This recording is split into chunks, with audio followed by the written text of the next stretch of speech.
Good evening. I would like to call this Court of Common Council meeting to order for today, October 11th, 2022. This is our public comment section of the council meeting. I would just like to read a script for the public before we begin, before I call up our speakers for today.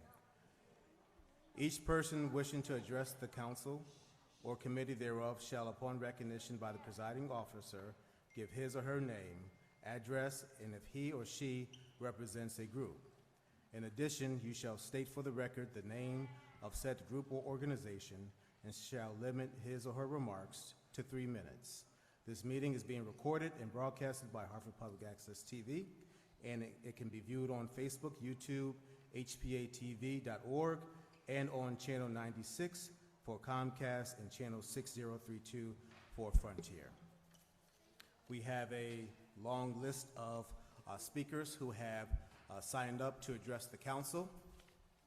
And what I'm going to do, I'm going to call all in-person people first who signed up. And also, too, we would like to suggest that if there is an individuals representing a group or entity, if you do choose to come up together as a group to address the council when you are called. And I'm going to start by calling first Emily Lugo.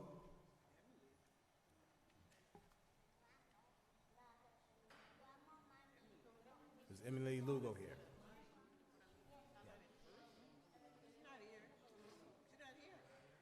Emily's not here. All right, I'll go back to Emily. Mark Mitchell.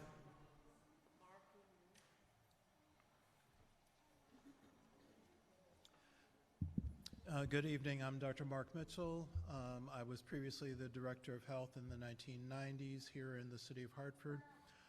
I was also the founder and president of the Connecticut Coalition for Environmental Justice, but I'm here today as a member of the board of the Maple Avenue Muse Condominium Association. I live on 140 Maple Avenue in Hartford. I am here because of parking. The issue is parking on Maple Avenue between Retreat and Franklin Avenue. One day we woke up and they painted bicycle lanes on both sides of the street and removed 40 parking spaces from that block on Maple Avenue. There was no notice about it. There was no opportunity for input on that. We had a parking problem before. We have 40 parking spaces, 66 units, and many of our homeowners have more than one car. And then there's no place for guests to also park. So my main questions are, what is the decision-making process for changing the parking, for changing the street outlay? You know, I'm an environmentalist. I believe that there should be bicycle lanes, but I believe that there's enough room for both bicycle lanes and parking. They don't have to remove 40 parking spaces on Maple Avenue. And I want to know, I've been meeting with some of the officials that eventually got through, and nobody's been able to tell me what the process was or what the process is for deciding how parking, how streets are changed, how they decide to remove parking, and what the public process is for having input into the street designs in Hartford. And I will stop there. Thank you. Thank you.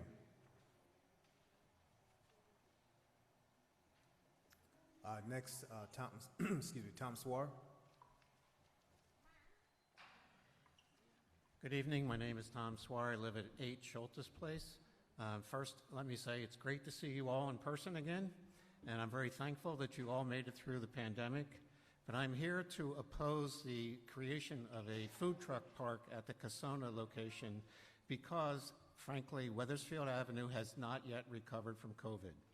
When the bars were closed, people flocked into this city to have wild parties on that street that were totally out of control, culminating with a riot where police were attacked and cruisers were damaged.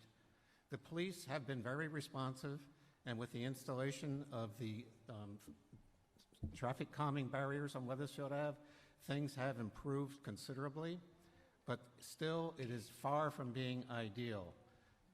We still have a certain contingent that does not want to give up on those street parties, and food trucks attract them into the city. And let's be clear, we're not talking about residents going out to find some reasonable meals or some family entertainment on the weekend. These are people coming in to purposely terrorize the city, going around through the streets, creating incredible noise. I've recorded 80 decibels in my living room with the windows closed. So these are intentional acts to terrorize. My wife will speak more about the problems on Milwormy Avenue and the food trucks there.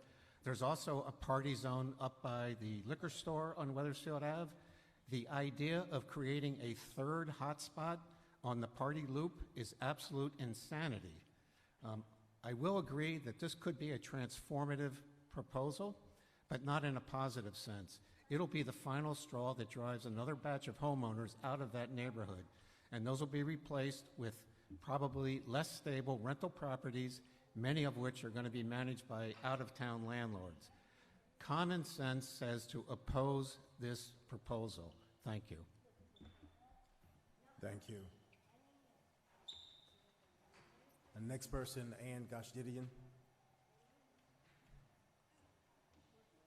Good day. It's wonderful to be standing back here again after 2.5 years. We're seeing the democratic process more with people who can be here. I live at 80 Weathersfield Avenue in Hartford. My name is Ann Goshdidian. I just want to say briefly, I agree completely with Tom Swar. I also live on Weathersfield Avenue, and that location that's being scouted is not a proper place for a food park. Now I want to move on to 2 other things briefly, and they involve the council in a tangential way. The first is, and you will hear from him later, he's here, Christopher Dukes, Justice for Chris Dukes. 4.5 years ago, Chris Dukes' then wife made a false 911 call to HPD saying her husband was barricaded in the house, that he had hurt her, that he had guns, that she was frightened to death. A SWAT team came out. A SWAT team came out. The street was closed. Chris was arrested. He was brought to the jail in Hartford, where he was told he was going to be held on a $750,000 bond. The next day, they couldn't let him go yet, so they sent him over to the regular city jail.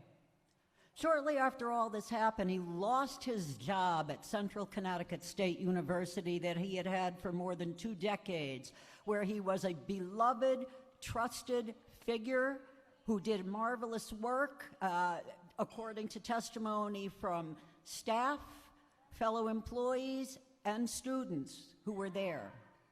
He also ended up losing custody of his 2 children that he had with his wife because of this false 911 call. And even now, all these years later, he is only allowed to see them on occasional supervised visits. Everything that she said was disproven in court. Her 911 call was false. He didn't do any of the things that she said he could do, he had done. Evidence was destroyed by the police department. Evidence that he had provided, and hundreds of papers of official documents. This man needs justice. Something has to be done about that, and the Hartford Police Department needs to be accountable. The last thing I'm going to say is all these people you're seeing here today, the majority of them are tenants of rental buildings. I have been following the Millennium. Thank you, dear. Thank you. The Millennium at 50 Morgan Street, a 50-year-old former hotel that was bought by Hartford's best buddy, the Shelbourne Group. Whoa! In fact, we're going to name this town Shelbourneville. Those tenants are suffering huge health and safety violations on that property that are constantly reported to the management, to the ownership, and to city officials. I'm just going to close by saying this. I have been there. I have seen these egregious violations. The Director of Development Services, who has housing and buildings under him, said he sent someone out there, an inspector, a couple of weeks ago, and he saw no violations. He must have come with a seeing eye dog, because anyone who walks in there can see them. These people want justice. They want the problems fixed in their building, and the city is ignoring it. You can't bend over for Shelbourne just because Mayor Bronin wants you to. You represent us. That's why you're sitting there. You don't represent the mayor. You don't represent city officials. You do not represent the DTC. You represent us. And you need to start acting that way. Thank you. Thank you.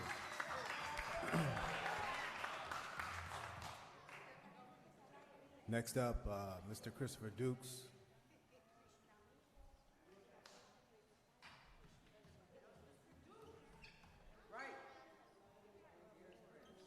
And just as a courtesy reminder, each speaker has 3 minutes to speak, and our timekeeper is Councilman Josh Mitchell.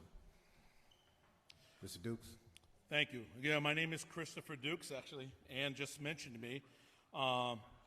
As a voting, tax-paying constituent, I am demanding that this council rejects the tentative collective bargaining agreement that is before you this evening until the citizens of Hartford have an effective code of conduct for our police force and a police contract that no longer includes the unfair protections which eliminate transparency and accountability while hindering the Inspector General from fully addressing police misconduct. In September 2022, the Civilian Police Review Board substantiated more than 10 civil rights violations committed against members of the public by Hartford police officers. Yet, Luke Bronin, Jason Thody, and this council remains silent about these atrocities against the public. Your silence remains violence. Since 1989, wrongful incarcerations have impacted the families of more than 3,200 known exonerees. More than 900 exonerees were convicted of crimes that never happened. That's the category I fell into that Ann talked about. Examples of that misconduct include what Ann already mentioned. Hartford police officers crossed the line in 2018 when they engaged in misconduct to shore up false accusations made against me. Upon my exoneration in 2019, the prosecutor protected herself, the lying accuser, and the corrupt police officers involved, including Detectives Donovan Thorpe and Michael Heselton, both who remain on the job today, by dropping all charges against me before the trial could expose their wrongdoings.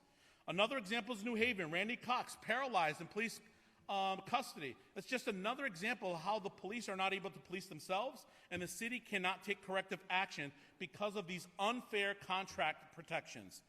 After months of this council receiving quality recommendations from citizens and organizations, including the Greater Hartford African American Alliance, this council now bears the responsibility of rejecting or approving the tentative agreement between the city and police union.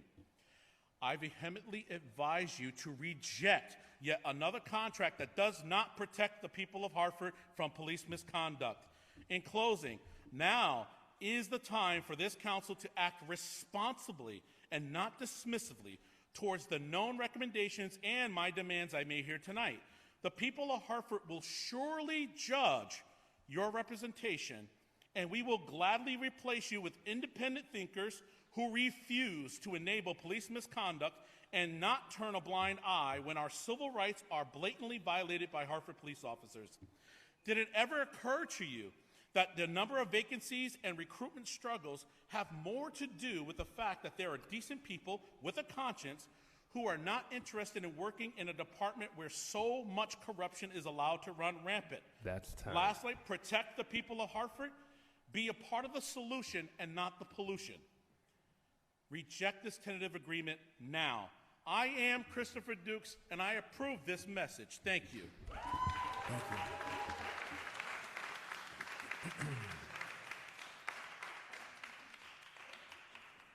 Maureen Leahy.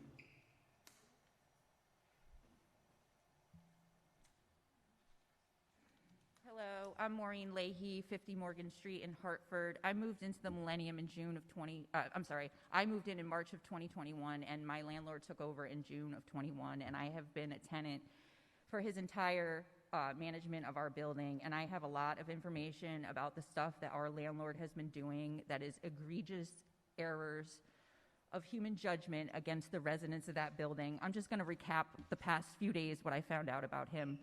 I found out that the building department has been to inspect the work in our parking garage, which supports our building, 17 times in the past year, and numerous times they have not done the work to specifications. And this is after there was an article in the Hartford Current where several leaders of a local government stated that there were no known problems in our building, and it seems that they have rampantly been not following rules. One of the main issues was that they have been allowing tenants to park for 8 months in an area that should have been condemned, and this was never addressed. The building department never checked, and they don't care because they don't have enough parking for all the residents in the building otherwise, so they don't care if we park in a condemned garage that falls on our cars. I've been out $500 for an insurance deductible because their garage fell on my car and they refused to reimburse me. So that was Saturday. On Sunday, my neighbor called me because there was a man naked jerking off in our gym. He does this for his OnlyFans channel, and he's been doing it for months. He used to be a resident in our building, and management has refused to take action repeatedly, and as a result, at least 3 women in our building have been exposed to this man's sexual activities. So my boyfriend and I went down with our video cameras and chased him, and he ended up assaulting me because I got in his way. That was my Sunday, and then 2 o'clock this morning, I was woken up by an emergency fire alarm going off, and I had another one going off at 4 p.m. But in the meantime, everyone in the city is saying that there's nothing wrong in our apartment building. We live in a high-rise. There are a lot of dangerous situations going on, and I'm going to email you all about them so that you can all review the evidence that I have, because people are in danger, and people are going to die if you don't take action. Thank you.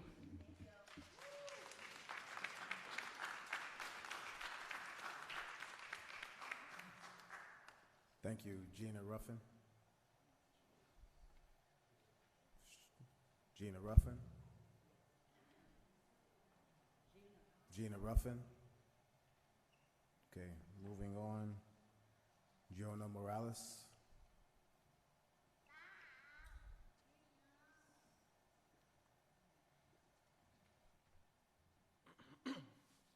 Hi, thank you. My name is John Morales, also a resident of 50 Morgan Street. Sorry. Can you speak up a little bit? Also a resident at 50 Morgan Street as well. I moved in just after Maureen Leahy, like probably November 2021, actually. It was actually supposed to be a reward to myself for getting a promotion in my field of work. I wanted to get a better apartment closer to my job. It was a really exciting thing. I came in with a new increase, and it was a really good thing. I was granted parking, gym, all of these amenities, a pool, a laundry facility that's faulty. All these things that are granted to all of us as tenants are only partially or not available at all. The parking garage is dilapidated, as you will see on the following Telemundo article that will come out in the news within the next couple days. You can catch pictures of it in the Current as well. Along with Maureen Leahy, I will be emailing forward evidence as well for my claims. Our garage, instead of actively repairing it within the amount of time that we've been waiting on a completed building, which is a little over a year, they've just simply closed out another 25% of the available parking for over 100 residents, and now a quarter of the garage is ready for us to use. And whoever misses out, or you just got to park across the street of a highway. The gym is moldy, and instead of actively getting it rebuilt up and cleaned up, instead they plastered and painted over, which I also have evidence of as well. The housing inspectors were called to come investigate this thoroughly, and they were said it was deemed not a threat, no hazard found, no moles found. We said the same thing about the pool. The pooling area, nobody uses it. It's chipping paint, chipping lead paint. It's not cleaned regularly. We've complained about this to all housing inspectors, all authorities involved that we've been redirected to and ping pong back and forth all throughout the union, because now we're an established tenant union as of this point in time. And as I see right now, that is the only form of security we have. Last night we had an alarm that went off 2 o'clock in the morning. Fire department still to this day has not shown up. How? In the middle of the night. Property manager didn't even walk over from his apartment because he lives, like not that far from here. He could have walked over and dealt with the situation, but no, we were left in the dark and to deal with a doomsday sounding alarm throughout the building. And this is repeated. This has been happening since I've moved in. And nothing is done about it. We are told to reach out to officials we are told to reach out to the fire marshal. We reach out, are ignored, and are evaded by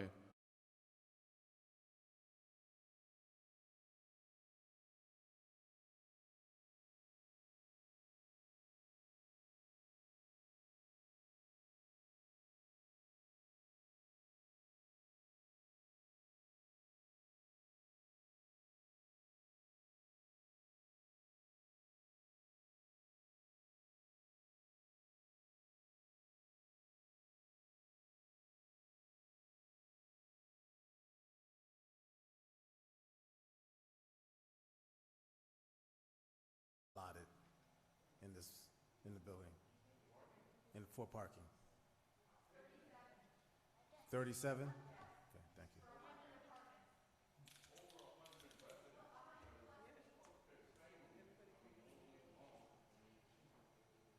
Thank you.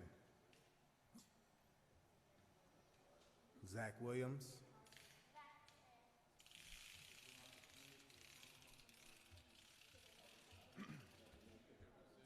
How's everyone doing tonight? My name is Zachary Williams. I live at the Millennium, 50 Morgan Street. I have a huge mechanical background, whether it's my career or hobbies, working with HVAC, plumbing, working on computers, so you name it, cars. But it doesn't take someone with my type of technology or technical knowledge to see a lot of the things that Shelbourne has been putting us in danger with when it comes to the technical stuff. We can look at, say, right next to our laundry room, we had high voltage 40 volt electrical conduit hanging out of the ceiling, suspectively live. That was like that for months. They then used a piece of wood to prop it up to keep it out of harm's reach. I personally cut myself when I was bringing laundry around the corner. Right to the right of that, again, as Maureen had said, we had that whole ordeal. It's still ongoing with someone exposing themselves in a room that was not sanitary to begin with, that he was doing stuff in there. So even his life was at risk because there's an ongoing sewage leak in the wall in that gym where that stack for, we'll say, probably 10 apartments, it'll get backed up, can't go out to the street, this is sewage, and it'll come out of the tub, drain down the walls, and then the actual walls of the gym get impregnated with sewage, and it's in the floor tiles, so it's completely not sanitary. And that's one of the things that we were supposed to have as an amenity. The parking garage, we can talk about how the concrete scaling has happened. You have metal rebar that's exposed that should not be exposed. The town has repeated to tell us it's fine. We have proof that it's, that they've been there, as Maureen said, numerous times recently. We're parking in there. There's been times where men are using concrete saws on the actual parking garage ceiling right next to cars where there was no warning. Again, there was no equipment being used, like OSHA violations, no hard hats, no glasses, no proper safety shoes. There was no cones up for anything. So, this is a very common way for them to operate. Thank you. For them to operate the building. A lot of these things, most of these things are avoidable. Electrical conduit falling down, shouldn't be there.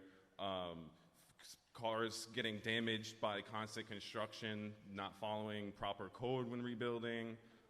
These are just a few small things.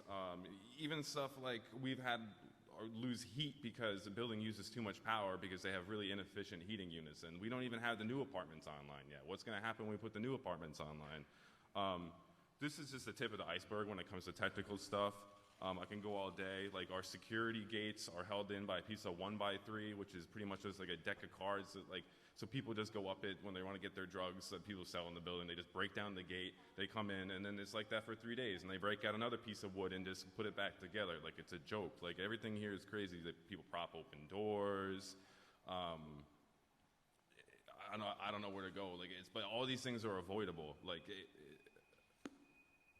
I don't know what to say. Like, it's just criminal negligence. That's all I have to say. Thank you. Thank you. Khalid Hussein.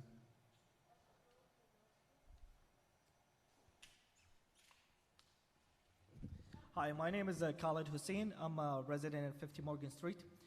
I moved to the building a year ago, where it was advertised as quiet, luxury building. It has a parking lot. It was not running on construction. It was nice and old management. When the landlord took over, the building been in construction, the entire building.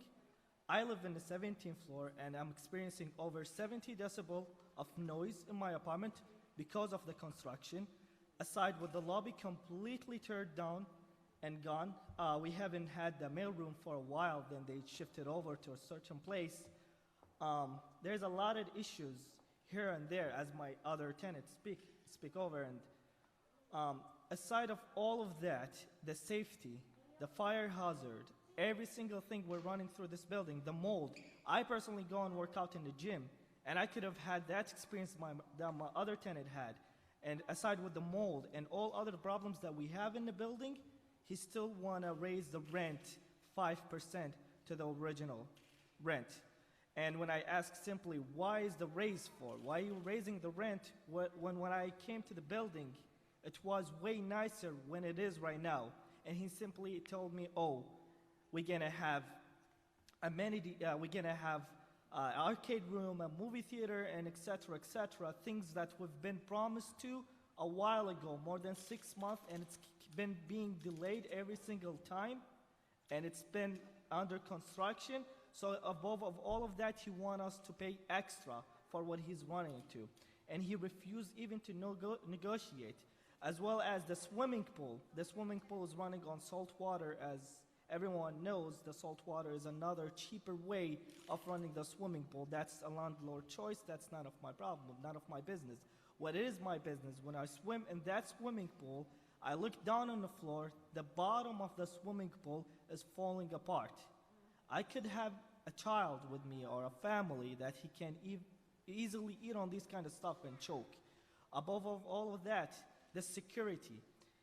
Past few months, 6 months ago, we had tons of cars getting breaked inside our building that should have cameras and have safety system and all that stuff, but the cars got broken into multiple times, and the landlord or the management did not do anything above it. They didn't do anything about it. They just called the cops and they just reported it. They didn't even hire security. That's what we had before, security, and we never had that problems before, but they didn't even bother to hire security or to even look through the building. All of that added that we have a lot of problems, like drug dealing problems in the building, and people that do not live in the building, they're going through the floors and causing problems. For example, the guy that they found it in the gym. And thank you very much. Thank you, sir.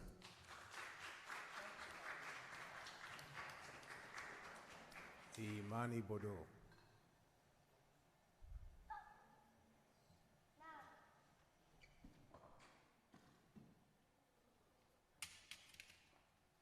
right, so I'm taking their place. My name is Evelise Correa with BLM 860. And my 3 minutes, when do they start? Right now? Okay. So April 1st, 2021, protesters dropped off packages at the homes of Luke Bronin, Ned Lamont, at City Hall, and I believe the governor's parking spot at the Capitol, which resulted in the arrest of 2 of my friends. And this was a housing protest. In response, the city promised to hire additional housing inspectors. They created a blight director or something like that. And, you know, they were touting this new licensing program for landlords. We were supposed to move from a complaint-based system to one that regularly inspects, because Hartford is, you know, famous for slumlords. And as of yet, we had an under-ambitious goal of, I believe, about 12 inspectors, which still hasn't been met. And I just don't see the city doing enough. While there are renters, and I applaud them, from the high-rise that you are going to pay attention to because of the media coverage, the majority of the city is black and brown, probably at home with their kids, don't have time to be here, and who's going to advocate for them? So I do see people here from Avalon. Avalon did protest before. I don't believe they've been heard because they're still protesting now. And I believe that the city does need to step up and keep their promises, because I don't know if this new blight director thing was just to shut people up from protesting, but I believe that the response has been very underwhelming and something more needs to be done. Not just creating new positions, but actually filling these roles and continuing to hire and inspect these buildings. So it's kind of horrifying that you have chunks of concrete falling onto cars over on Morgan Street. And what was it, like 2 weeks ago? Something like that, that they said that, you know, 1 minute. Everything was fine? 1 minute left? Yes. Also, I'd like to know what's going to be done about the case of Chris Dukes. I know you guys can't answer me directly, but he was exonerated by DNA evidence, and then the evidence was subsequently destroyed once he was exonerated. I do believe that city officials need to step up and take a look into this. So the media was very happy to sit there and make him out to be a villain, and yet you guys haven't been as loud now for his exoneration. So I think it's time that we change that. Thank you. Thank you. Councilman Sanchez. Yes, excuse me. Ma'am. Ms. Ivelisse. Ivalise. I have a question for you. So you said you dropped these packets off at City Hall. What My friends, it was covered in the Hartford Current. If you just Google my name, Ivelisse Correa and housing, my friends dropped off the packages on April 1st of 2021. Here at City Hall? Yeah, one at City Hall, one at Luke Bronin's house, one at Ned Lamont's house, or the governor's mansion, and the other one over at the Capitol. Can you share that packet again with us? It was resembling a body bag, and the body bag on it had a sign that said, "Evictions are killing people," and what was the other one? Mold kills people, because we do have a disproportionate amount of, I believe we top asthma rates. Por favor, déjame hablar un poquito. Okay. So can you resubmit that to the council? There's 3 administrations here. There's the mayor administration, corporation council, and the council administration. Our office is right behind this room in the corner, so if you could share that with us, because I don't believe any of us received that. Really? So that, the package yes. was right there in front of City Hall. We dropped it off April 1st, 2021. I mean, I wasn't there, but... Okay, thank you. But yeah, I have no problem. It was simply just a body bag with a sign on it that said evictions kill and fix housing conditions, something like that. So I don't know if you want us to make another body bag and drop it off at your door, but... That's okay, thank you. All right.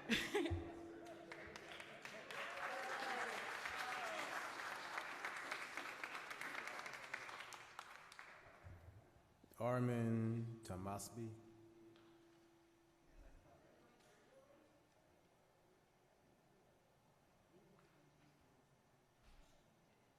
Oh, Armin is,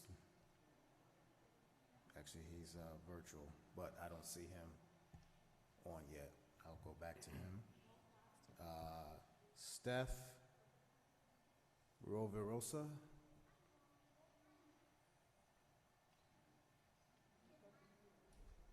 Stephanie is a student and could not be here tonight, so I'm reading this on behalf of Stephanie Roverosa, 50 Morgan Street. Hello, my name is Stephanie Roverosa. I've been a tenant at the Millennium since May 2021. Unfortunately, I could not be in attendance today because I am also a law student at UConn Law. I chose the Millennium primarily because of its proximity to campus, its decent price point, and my apartment itself is good for a law student. Unfortunately, the former management company informed me the day after I moved in that Shelbourne Alexa was going to be taking over the building. I can't attest to the management before, but I sure can attest to the management since. Since living here, I have experienced cars getting broken into, windows smashed, and catalytic converters being stolen from people's cars. Myself and others have experienced sexual harassment in common area facilities. In fact, this individual has since been evicted but has managed to continually sexually harass tenants by sneaking into the building unbeknownst to management. Our building is constantly left unsecured. There have been safety measures implemented, but they are insufficient as they can easily be bypassed. Management has been put on notice of all this for months, and yet we are still left with non-functional security cameras, an unsecure building, and a constant threat to tenant safety. Why should I keep asking the people who are supposed to be managing my home to make it safe? I've asked them. Their words tell me they care, but their actions show me that all they care about is their own profits. Time and time again, Excella Shelbourne has demonstrated to their tenants that they do not care about our safety or well-being. And to everyone who is in attendance in this room today, she has a message for you. Thank you all for being here and for standing up for us all. Your work does not go unnoticed, and banded together, we can make a difference for all tenants in Hartford. Thank you.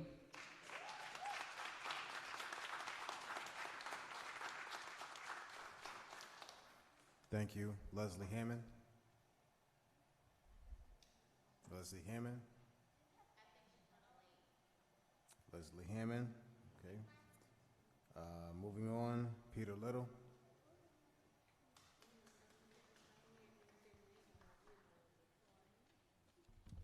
Mind if I adjust the mic? Go right ahead. Thank you. Good evening, y'all. I'm Peter Little. Some of you know me as the outside agitator from Bloomfield. By the way, a label I'm happy to wear, honored and proud to wear. I'm co-chair of the Greater Hartford African American Alliance's Accountability Now Committee. It's good to see some members here, including on the dais. Forgive me for the prepared notes. Don't want to forget anything. I want to start by thanking Common Council, or should I say, those members who are poised this evening to approve the police union contract.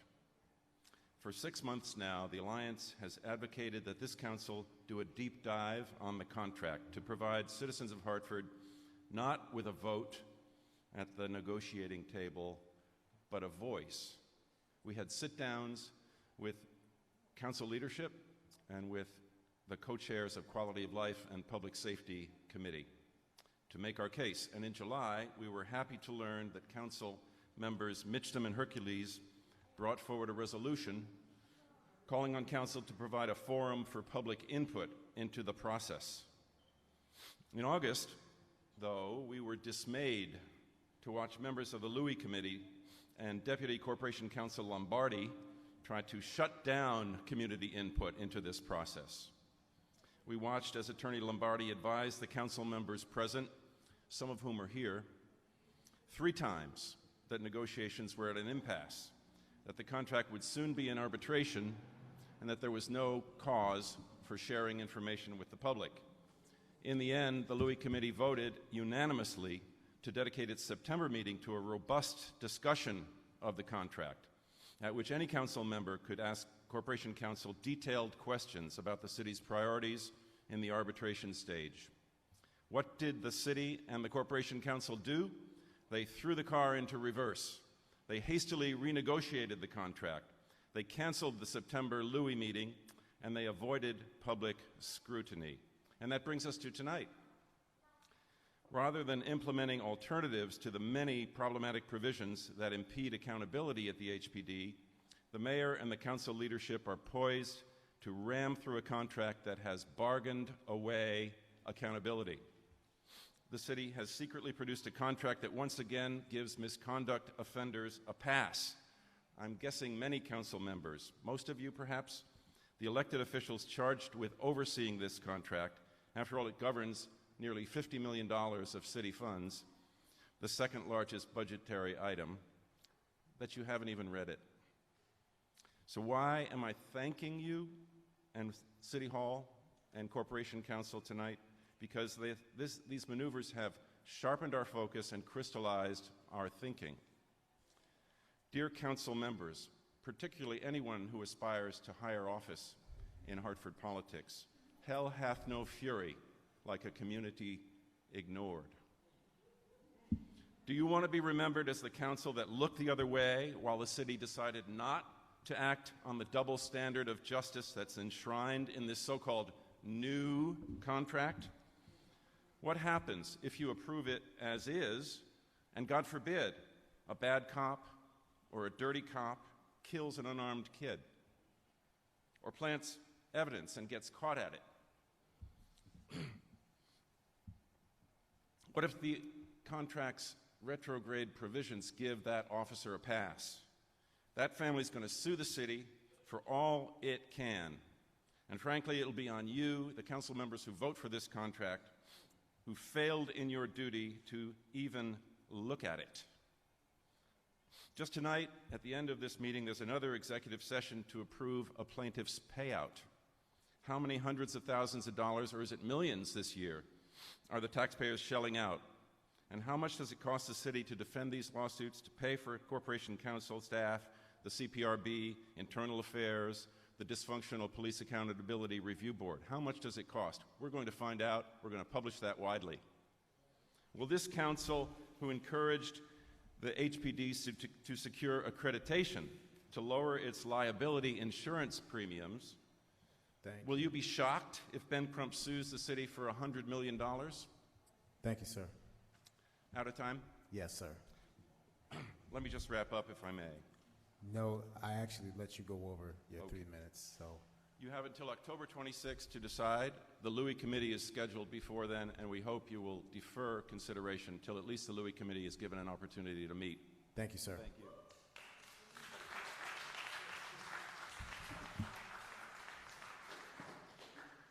Hyacinth Yeni. Good evening, everyone. It's great to be back in the building. I think as council, you should all open all those doors there and let's have a party of welcome, because I'm going to let you know that this building is cold and need some warmth. Okay, so welcome to all these people that came in. I'm very excited about them coming into this space. So I'm here to speak on some concern I have. And the first one is, and as I listen to the resident about their housing, I think we're lacking people that understand what housing inspector means. I think we have incompetent people running the housing department, and we need to make sure that we are looking at that. As council, you need to know who is serving in these department heads, because if you know not, then you know what's going on in the community. People should not live the way they're living. They're paying their rents. They need to have a decent place to live.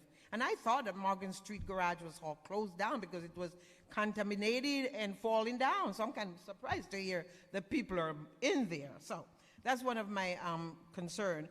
We need to have competent people that works in our city, okay? So we won't have all these issues that we have to deal with. So I am here to talk about Resolution 7.1 about removing recreation from parks, from public works. I think recreation has gotten lost in public works because, again, it goes back to funding. I know years ago we wanted to put them together. However, it hasn't worked. We've lost our kids. They don't have programs because no one is understanding and want to make sure that our kids have organized program. Any other towns, and it's not a lack of money. We do have the money. It's just a matter of you need competent people again to run a department, okay? So I think it's really important. You know, I'm not sure how you all think about it. You know, as a community person that's out there and hears so many things happening, I see all our park rec program, our rec programs, they're just disenfranchised, okay? We need organized program for our young people, all right? So I'm hoping that we can seriously look at this and move forward and make it better for our kids. And then another concern I have is, I'm not sure how many people are sleeping in this city, but the point is, all of a sudden we have a lot of vaping stores opening in our community, and I want to know what's that all about.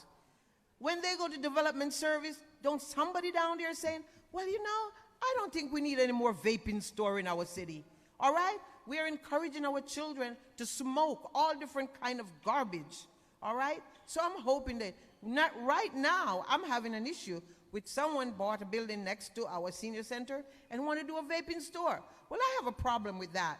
And I'm hoping somebody will say, enough is enough in this city about vaping, all right? And so I'm being rushed off, so I won't tell you the other one, okay? Again, one quick thing. Oh, Hartford High football team, we've just finished a 2-point change money bill, dollar for doing that football field. The opening is going to be on the 21st of October, 6 p.m. I encourage you all to come out to that. Beautiful field, turf, and lights, and track. So I would encourage you. Compliment of Matt Ritter and Nat Gale from the city. Thank you. Thank you.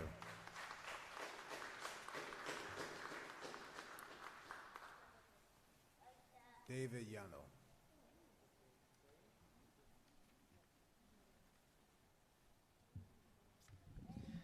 Good evening, everyone. I'm David Yano. I live at 150 Warrenton Avenue. I'm the chapter president of Chapter 42 of Veterans for Peace.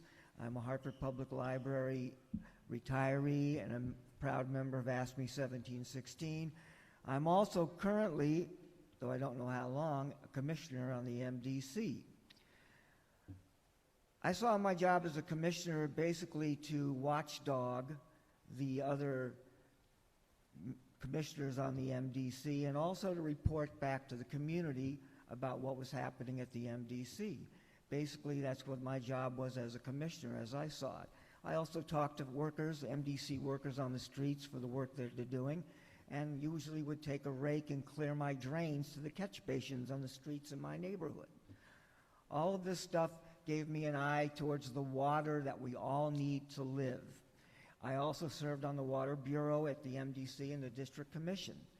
However, I received a phone call from a friend telling me that my position had been vacated at the MDC. Now, I didn't receive anything from the Chairman DeBella or CEO Scott Jellison or Chris Stone, the District Council, about my seat being vacated.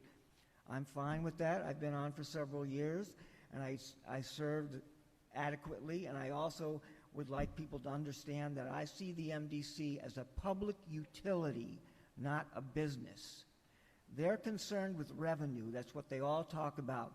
They all talk about making more money, and yet they want us to conserve water, which we're trying to do because we're in a drought, even though we've gotten some rain lately, so that's been good.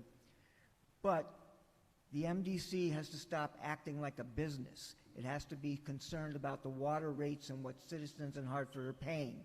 They also, other commissioners on the MDC complain about Hartford because our ad valorem is not taken care of.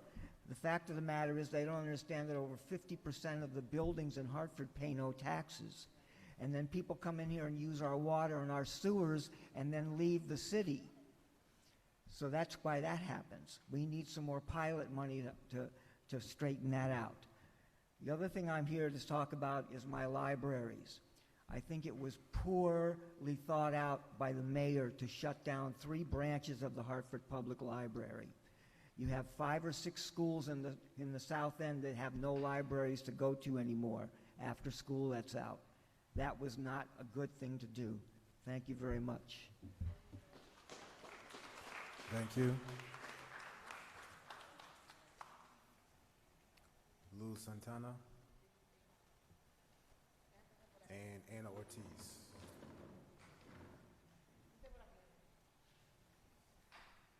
Buenas noches. Good evening. My name is Lou Santana.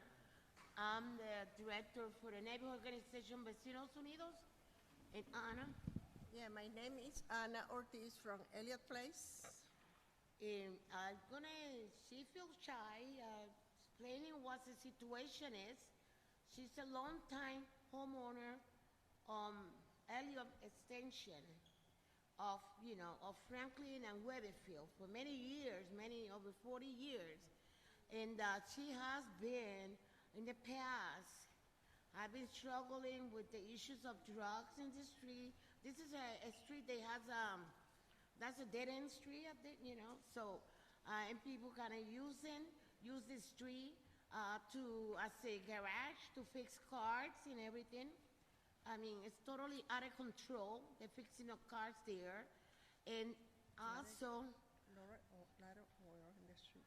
Yeah, because of the working in the cars, there's a lot of oil leaking in the street and everything. And she is very concerned with the increase in prostitution. I guess she's not alone, obviously, but she's very right behind her door on that street on Main Street. It's an increase in prostitution presence there, without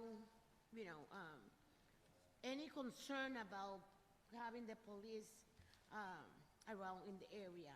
So she would like to have someone from the councils to appoint somebody from the community office, if they still have it, to come and talk to her and see how we can work this out so that we can have some protection for the families that live in the area, okay? And along with Anna, all the people didn't come because, it's not easy to come over here. A lot of people have problems to come over here and speak to you. So it's easier for us if you come to our neighborhood and we can talk related to families there. And because we have other issues like Anna, we also have a young single mother that sits in a wheelchair, and I had to deal with her problem with DCF because they called DCF on her because she's a new parent, and her kids is in kindergarten, and I had to come and deal with it on DCF stuff, for Sim because her child was sick and she'd been missing a lot of school. But I think it's something that it has to communication, the lack of communication of parents and the schools, and the lack of programs, I believe, because as I was told that there's no, the parents open doors is gone, there's all these other programs of trying to help people who have disabilities. It's hard to get. I understand, but I'm speaking for all the people in the group, so if you don't mind. So Anna's situation and Belinda's situation, and we also speaking for an elderly person, that is Sylvia, who has been abused. She's an elderly person who has been abused by this housing manager that we see all over the place. I call him Rego Realty, and he kind of say abusing tenants and abusing elderly tenants who have been forced to move out of their house, and they're not even talking about returning their security deposit. And people are afraid to speak with it because also Rego has forced people to pay on the top of their Section A. They have also asked for people to give additional money, all right? But we haven't been able to prove it because people are afraid to speak out. And this happened because they're afraid to being displaced, And that's the case. My personal case is that I just find out that I don't have a car. I'm using my nephew's car that he let me use because he got the card, and he lives in another town in the state of Connecticut. And now he being charged taxes in Hartford and in the place that he has the car registered and insurance, and he paid taxes in that town because he's letting me use his car so that I can move around. And we need to look at this contract that we have with the it's a municipal tax service, which I believe that the agent for is Mr. Carr DiProsio. Thank you. And we need to look into it. If it's a law, we need to amend the law because we're not rich people. And we have issues. We got slum landlords issue. We have security issues here that we need to take care. And we're depending on you to fix all these problems, and the mayor, and on a state rep, or on a senator, because we're not about just voting because of voting. We're voting because we expect to be represented and protect our interests, not the interests of the big guys, all right? So, Thank you. I hope to hear from you again, Thank you. because we need to take care of this business. Thank you. Councilman Sanchez. Through you, Mr. Chair. Luz. Vuelva. Can you give me the address again? Say, Elliot Place, three Elliot Place. Elliot, yeah, that's, you know, the no exit street. Right by Elliot. And okay, thank you. talk to you about these problems we have with other people. It's Thank- my problem. too. Thank you. Vamos, Ana. Raquel Calderon.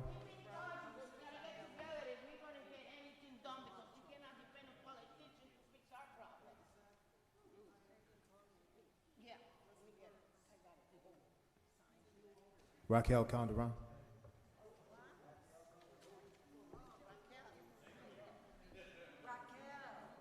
I thought you said Raphael, I'm sorry.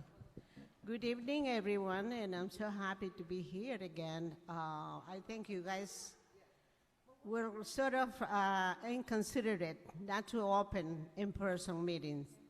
I'm not happy about that, and a lot of people are not happy about that.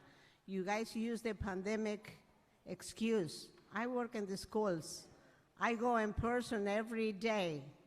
They did not close the schools. And so, you know what, you have to pay more attention to the public because we're the taxpayers and we're the voters. Since I see a lot of people about, you know, complaining about, what do they call this kind of landlords, that they're not taking care of it. You guys are going to take care of that because they are mostly from out of state. And, you know, I have pictures over here.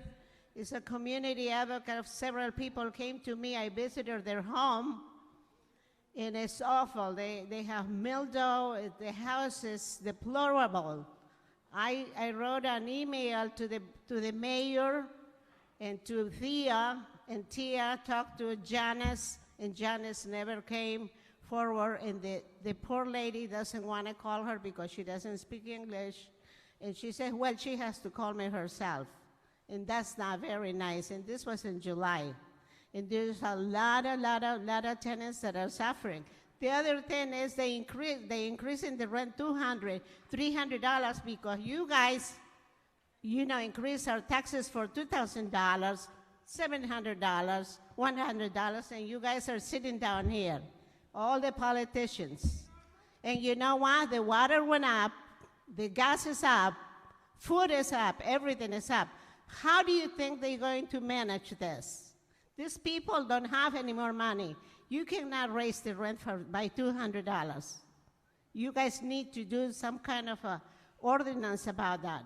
Ordinance, you're supposed to put some ordinance about MDC and all the other companies. Why don't they have regulation with us? You know, we have to go someplace else and they're not doing anything about it. That's not fair. The other thing that I'm unhappy is the schools. They don't have enough teachers. They're quitting. They closed the school 1 week, one is the school because they don't have teachers. And now, I had to have bachelor's degree to be hired as a substitute teacher. Now they are so desperate that they're hiring with a high school diploma. This is in Hartford, Connecticut. So our children are going to have substandard education. Is that fair? You guys need to look into it. Okay, so I talk about the taxes. I talk about the schools. Now there's another thing that I wanted to talk about. small businesses are not supported in downtown Hartford. They are targeting tickets like you don't believe. You need to give them a break. The small businesses are trying to survive, you know, and it's abusive for that committee to start targeting and going to, you know, and going up in the price. They complain to me. They says, Raquel, I'm gonna move to Cromwell. I'm gonna move here. I'm gonna close my business here in downtown. For example, Salute. I don't want them to leave. We wanted to come and consume here. So you guys need to do something about that. And you know they're right when they say you're not here to be politicians and look out for your friends and look out for yourself or hire your friends. You're here to listen to the community. The south end of Hartford, deplorable, prostitution and you know, Franklin Avenue, dirt like you don't believe, crimes, and it's nothing is done.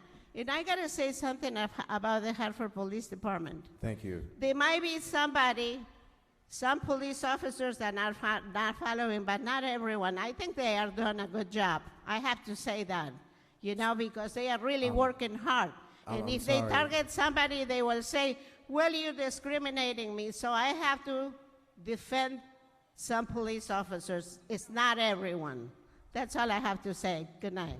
Thank you.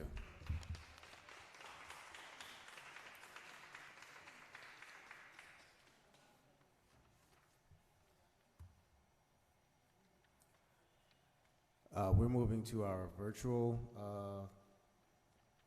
people who signed up virtually. Donna Swar.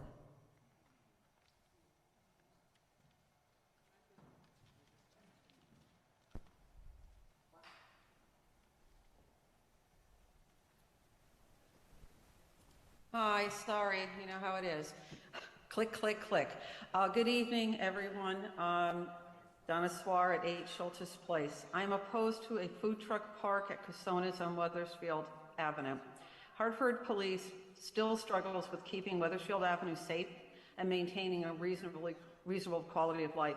The ongoing current issue of the 2 food trucks and miscellaneous hot dog trucks on Warramy Avenue attracts unruly crowds. These visitors are not interested in the park, but choose to race down Warramy, Ledyard, Elliott East onto Wethersfield Avenue down to Brown, stopping at the liquor store, making a right on Brown, go north on Franklin Ave, and then make a right onto Schultes Place to return to Warramy to regroup. The food trucks are in compliance with city statutes. They do shut down at midnight, but the partying and the circuit riders continue until after 2 a.m. They are drunk, loud, and the quantity of litter is disgusting. DPW crew and the Colt Park Foundation's monthly cleanups cannot keep up. When an emergency call comes in, HPD must leave, and the madness intensifies until they return. Why are the food trucks the issue? Well, I guess they just signal party to this crowd. On a typical Friday, Saturday, and Sunday night, there are about 100 motorcycles and cars on Warramy and an equal number on Ledyard. The partying starts between 3 to 5 p.m. The noise from the loud exhaust systems, revving of engines, music blasting is unbearable to those who live along this favored route. South of Hartford, Wethersfield is starting to have these very same issues. We do not want to attract them back to Wethersfield Avenue. It is an easy on and off the highway. Specifically about the Casona location, there has been no outreach to this community. I was told that Marge NRZ approved one on Maple Ave, but that location didn't work out. Casona is not in Marge NRZ. It is in the South End NRZ. Residents who live on Standish Street will be impacted by the noise, litter, and loss of sleep as well, and they will lose their parking. It is a residential area. CVS is across the street from Casonas on Wethersfield Avenue. Many will want to park in it, but it's going to cause an issue to this well-established business. They have signs up about illegal parking and will tell anyone not using their business. A new bank is supposed to go into the building next to it. They will not be pleased about their lot being used by another business across the street. There will be financial hardship placed on the city. During the pandemic, it cost a lot of money to have officers be there overnight. Police officers were injured. We all remember when Officer Barrett got hit on the head by a propane tank on Franklin Ave. Police cruisers were damaged. A prime piece of commercial real estate will be owned by yet another nonprofit. They will not pay a dime in taxes, and they will be using a lot of tax dollars. Even if they are told they need to pay for the police, this still will create a drain on our police force. I recommend moving the food truck park to another location, maybe Reserve Road at the regional market. It needs to be away from residential areas, and the hours of operation would not interfere with the market.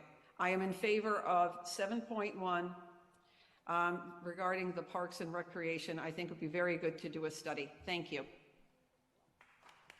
Thank you. Mr. Chair, a point of order. Yes, Councilman. I am informed that there are a number of people here who were signed up. You had said you were going over to the virtual, but my understanding is there's folks who were signed up who are in the room. So according to the list that's provided from me from the office staff, they listed it as virtual, but that was just indicated that most of them are here. So with that being said, I'm going to call up all the Connecticut Tenants Union that signed up to the podium.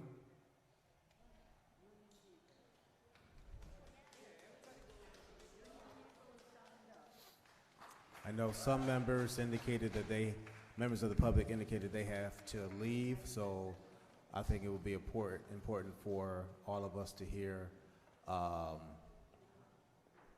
person to speak on behalf of the union. Yeah, we're just gonna have. Okay. Yeah, we're just gonna have the folks that speak Spanish go first because we have an interpreter with us that needs to leave. And I guess just a future recommendation for the council to have interpretation for other languages for folks since we had to bring our own. But we'll let them go first. Thank you. Now, just for those that do want to speak individually, for those that will come to the podium to speak, you do have 3 minutes to address the council. And please state your name and also to your address and who you are representing. So I have a list, and I'll just go off of the list. Stefan Keller. Okay, all right. Councilman Clark, I think the idea was to have the folks who need the interpreter go first so she can get out of here. Who's that? So that will be Juana, Damaris, and Victoria. Okay. Clark. TJ. Back here. ¿Ya puedo hablar? Sí. Okay. Back here. Somos miembros de la Unión de Excuse me, hold Vecinos Unidos de la Weatherfield Avenue. We are members of the union, United Neighbors on Weathersfield Avenue.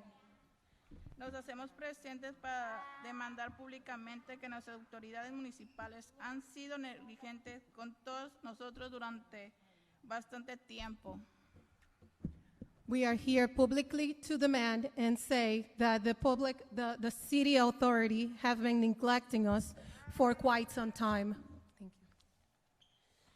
Para los miembros de nuestra unión ha sido un largo camino tratando de buscar justicia de vivienda para que nadie le robe el techo a nuestros hijos y podamos vivir con dignidad, tranquilidad y que nuestras familias no sufran la carencia de justicia.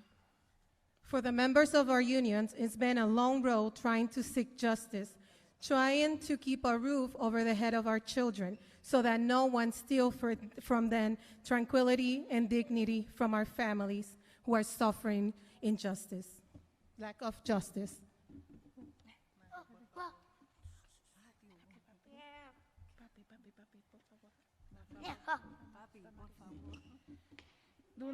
Durante el proceso nos hemos tenido enfrentar muchas barreras. Una de ellas es una ausente de justicia lingüística.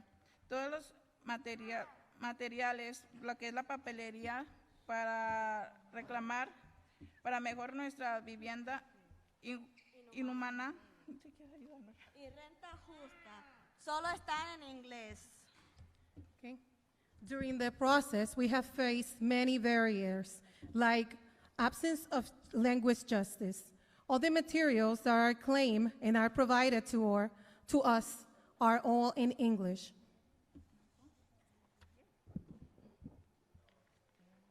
No contamos con interpretación para comunicarnos con los inspectores de la ciudad. We don't have any interpreters to communicate with the city inspectors. Necesitamos más inspectores que multen a los propietarios en la mayoría medida posible por todas las violaciones del código tan pronto el arrendador no cumpla en fecha límite. We do need inspectors to put fines on the landlords who are not meeting deadlines as soon as possible. Es como así no sugieren que Hartford es una ciudad multilingüística y que no lo saben. Deberían salir a visitar nuestros barrios y nuestros edificios para ver quiénes representan, cómo vive la gente clase trabajadora de Hartford. And also, they're not recognizing that Hartford is a multilingual culture community, and they are not recognizing this. They should see how we live, the working class in Hartford. Los miembros de nuestra unión hemos sufrido toda clase de represalias por un nuevo inversionista en la ciudad que impunemente lo único que le importa es explotar, desplazar a los vecinos de Hartford. Our union members have suffered all kind of retaliation from new investors, they are being repelled by a new investor in the city of Hartford, that they have been doing a lot of exploitation to our neighbors in Hartford. 1 minute, un minuto. Sin embargo, muchas de las personas en el poder no están escuchando al pueblo, están escuchando y aceptando que estos nuevos inversionistas abusen, ultrajen y dehumanicen a la comunidad que representan. And yet, our city representatives are not listening to us. They are accepting that these new investors abuse, outrage, and demonize the community they represent. What do we want? Dignified houses. When do we want them? Now. What do we want? Dignified houses. When do we want them? Now.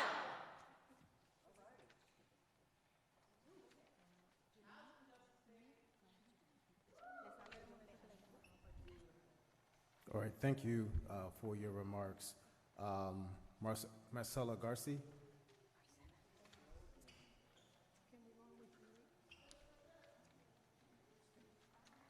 I'm sorry, was that? Then we have Judy Diaz. Who needs an interpreter? Judy Diaz, right? Okay, I'm sorry, Marcela. Buenas tardes a todos, mi nombre es Yuri Díaz, soy vecina de Hartford y he sido explotada, marginada por los arrendatarios y las autoridades de esta ciudad. Good evening, everyone. My name is Judy Diaz. I am a neighbor of Hartford, and I have been exploited, marginated by the landlords and the authorities of this city. Hace un mes, la arrendadora de la casa en la cual habitamos durante 7 años, mi familia y yo, nos desalojó sin ninguna excusa. A month ago, the landlady of the house in which my family and I have lived for 7 years, we were evicted without any excuse. Nosotros siempre pagamos la renta a tiempo y ayudamos a conservar los espacios en común para vivir en comunidad y armonía.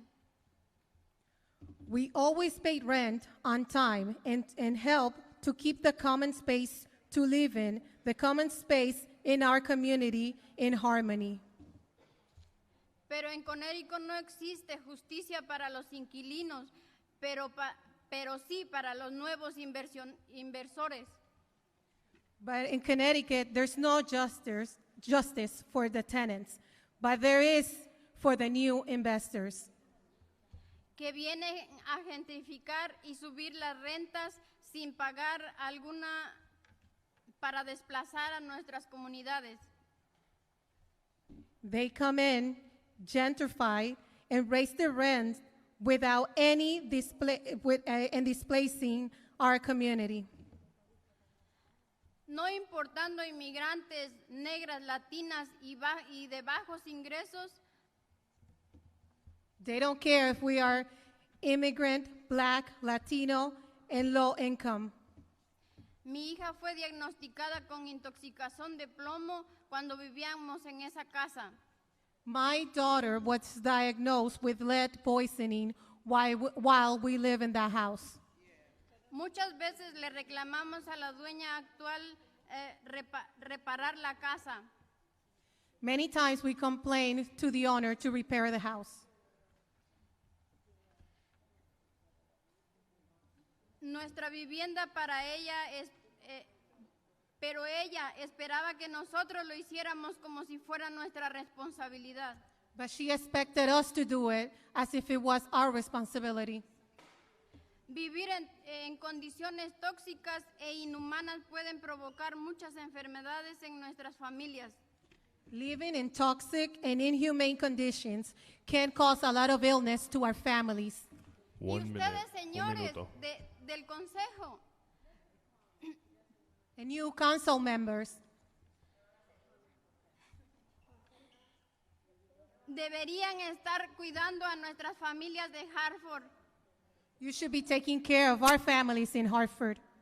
La última vez que reclamamos a nuestra arrendataria por condiciones más dignas de vida, The last time we claimed our landlord for dignity, so right housing, decidió desalojarnos en menos de un mes. she decided to take us out in less than a month. Fue estresante para toda mi familia entera. Después de la pandemia, estamos tratando de sobrevivir. It was very stressful for me and my family. After the pandemic, we are trying to survive. Pero gastos extras de mudanza y de los absurdos precios de la renta But we had to spend extra on the moving and extra fees for rent. nos ha causado destabilización económica. It has cost us destabilization in our income. No obstante, la arrendadora de mi casa no esperó ni siquiera que nos mudáramos. And then the landlord from our house didn't even wait for us to move. Empezó a hacer reparaciones de la vivienda, no para mi familia. And she started fixing the apartment, but not for my family. Pero para aprovechar la impunidad a la cual tienen derecho los arrendadores. But to take advantage of the impunity that the renters have. Thank you.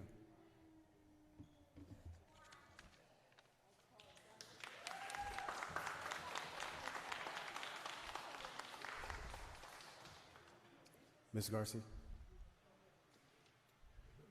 Good evening. I'm Marcela Garcia. I live at 7 May Street in Hartford.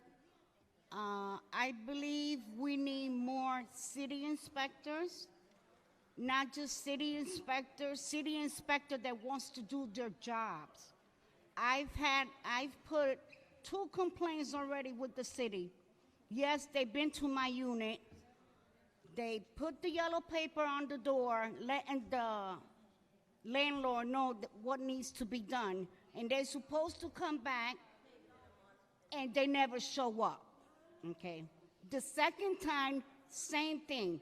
Showed up, but passed, he told me, I'm gonna close your case. And I said, why are you gonna close my case when they haven't finished the job? You close the case, they're never gonna finish it. Okay, this is ridiculous. They're raising rent to apartments that are not even worth $500 because they're not. Fix the apartments. Then you raise your rent if you want to. Okay, like I said outside, North End, South End, you want to call it the ghetto, whatever you want to call it. We're still human beings. We don't need to be treated like that, okay? And we're not going to stop. We're going to continue because somebody has to listen to us. And we're going to keep going and going until you guys do. Thank you. Thank you.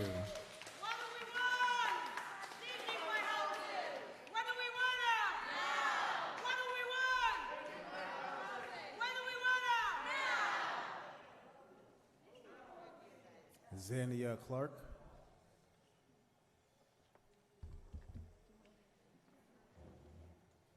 Hi, I'm Zanaya Clark, and I'm here with the Connecticut Tenants Union.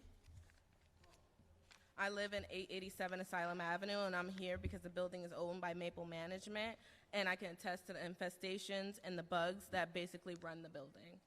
And I don't want to get too into what's going on with the problems in the building, because basically you should all know what the problems are, because we all showed up for the same reason. We just need some help. We need you guys to make changes and set a new standard. We can't keep living in filth, and no one caring about our health and safety is serious. We need you guys to seriously listen to what we're saying and make some actual changes, because it needs to happen now, not tomorrow, now. It needs to happen now. We need changes, and you guys are the only people we can look to for this change. So can you please find it into your hearts, or whatever you have to do to get things done and get it done, because we are all here fighting for the same reasons, and you know it. You've heard it a million times today that there is a problem, and you see the photos. We're not making this up. We're not just creating problems just to give you guys a hard time, because that is not our intention. We just need change, and you see it. Thank you. No more roaches, no more rats. Thank you. No more roaches, no more rats. We want you to work for us. No more roaches, no more rats. We want you to work for us. Billy Terry. Councilman Clark, I think Yara was on the list right under me. Yara, What's the name? My name is Yara Zed Meinhofer. Yes. I live on 105 Sherbrooke Avenue. It's Avalon or MSK Properties, whatever name they have. I have been living there for 6 months. I'm full-time employed, single mom. I pay my taxes. I moved to that apartment because I had separated from my kid's dad, and it was the only thing that I could afford by myself at that moment. And then when they showed me the apartment, it looked kind of cool. It's better than nothing. But as the time continues to pass, I see there's so many problems that need to be taken care of. And if administration is not doing absolutely anything about it, I believe we should have more inspectors that can speak for us and document all the things that need to be fixed. As they said, we need bilingual inspectors, because most of the tenants where I live speak Spanish. I actually have a letter from one of my neighbors that she wanted me to read for you guys. Someone needs to take care of what is going on in Avalon and all the places that they live, because we are not refusing to pay rent. We are not living from the government. We pay our rent, and we need someone to be there for us and represent us, and have the landlords be accountable for their actions or inactions. Like, someone needs to do something. And thank you. Thank you. What do we want? Housing. Where do we run out? Now. What do we want? Housing. Where do we run out? Now. Billy Terry. Go Billy. Tell them.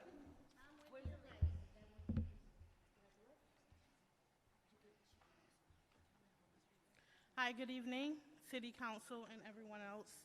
My name is Billy Terry. I'm a tenant of Avalon Village. I've been there for 13 years. Previous to that, it was another company that owned it. So out of the 13 years, out of the 13 years, 8 years, Avalon has took ownership of it. What's your address? I'm sorry, 94B, Sherbrooke Avenue. Sherbrooke Avenue. Thank you. It's not up the hill, it's across the street. Up that hill, sorry. Ms. Terry, could you come a little closer to the mic? It's just a little hard to hear you. Sure.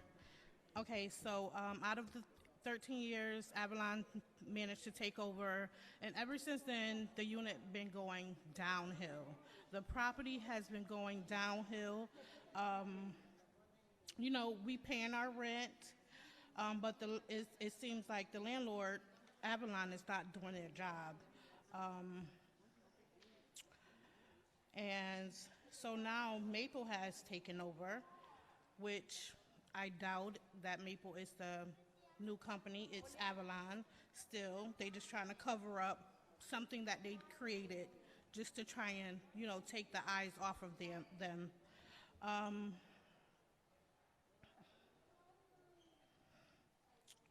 Like some of the things that I've experienced living there, normal wear and tear in my unit.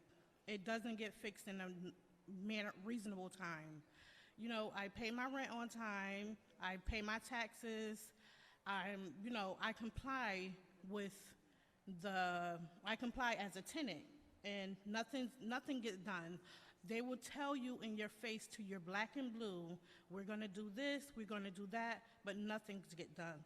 They tell you that just to, you know, shut you up and make you think that something is gonna be done. My rent has been increased since so-called Maple has taken over. It's been increased $200, which I never heard of that before. The apartment isn't worth it. The apartment isn't worth $1,300.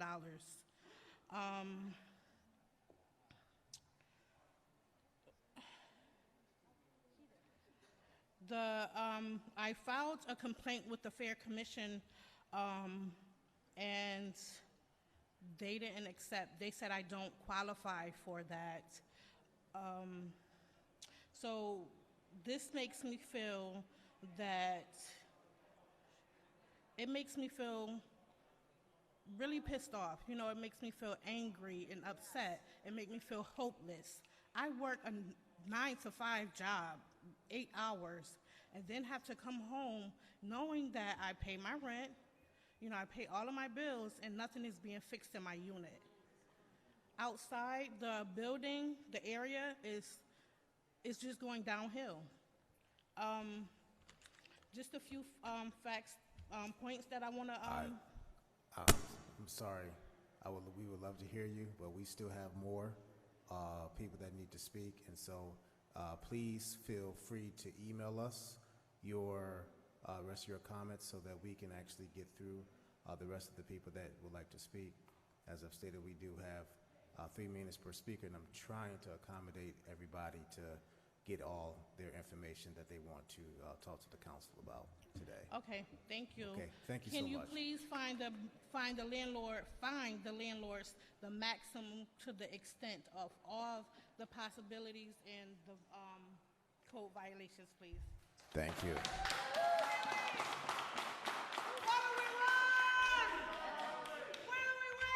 Now.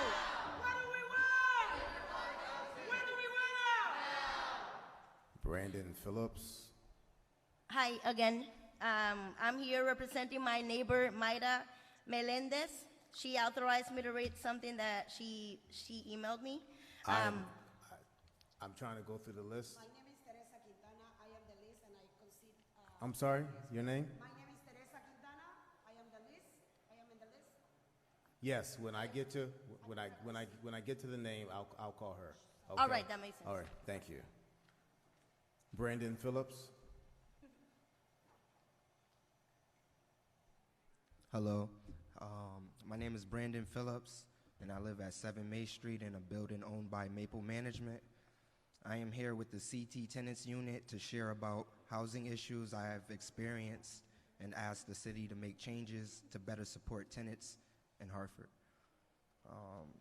I have been a resident for about 6 years now, and these are some of the things that I've experienced, ranges from trash being left in the elevator or in the corridor, as well as in front of the building on the lawn. I live on the 6th floor, and my neighbor beneath me on the 5th floor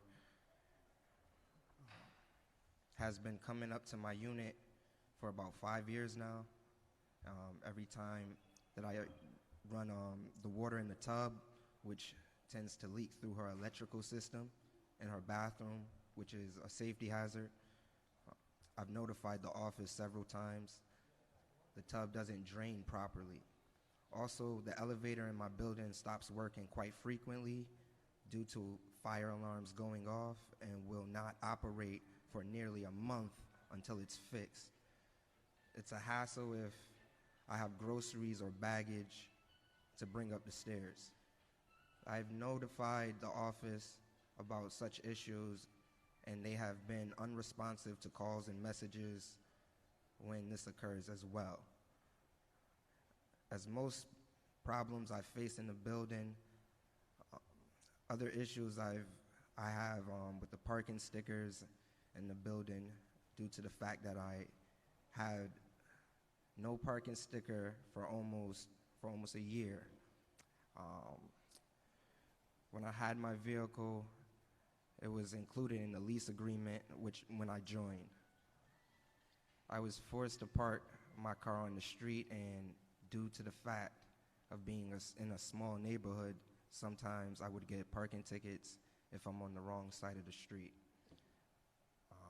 I don't think I should have that issue, neither anybody else who's living there. Also, when I first came to the building, I had 2 washer machines and 2 dryers. For the last 2 years, I've been without it, so I have to walk from May Street all the way to Farmington Avenue with my laundry every time I need to wash clothes, which is a hassle in itself for me personally. I don't see why I would have to go so far to just do laundry. Mainly concerned with roaches in my apartment. I've notified the rent office several times that I would need an exterminator to come to my unit regularly, giving them permission to enter if I'm not home. And I haven't received that whatsoever. Also,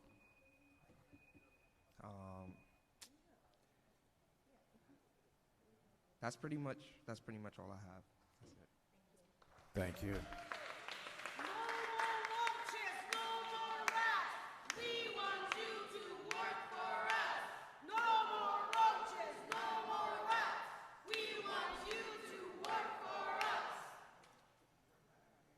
Thank you, Priestley Martinez.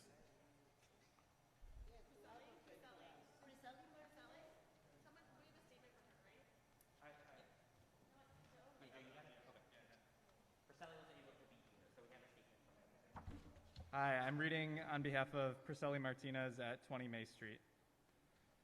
Hi, I live at 20 May Street, apartment 101 in Hartford.